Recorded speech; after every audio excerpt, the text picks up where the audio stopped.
Membuat DBRAIN top habis tuh kayak.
Coba pakai saus sambal ya.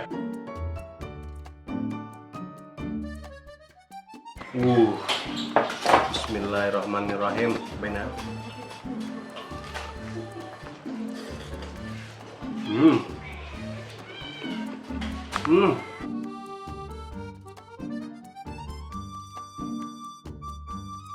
Rasanya sama merek-merek terkenal.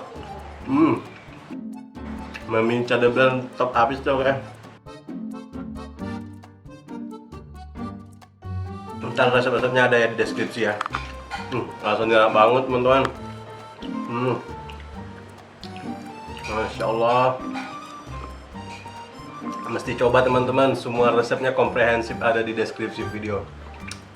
The Brain's Kitchen memang top banget deh pokoknya, keren banget.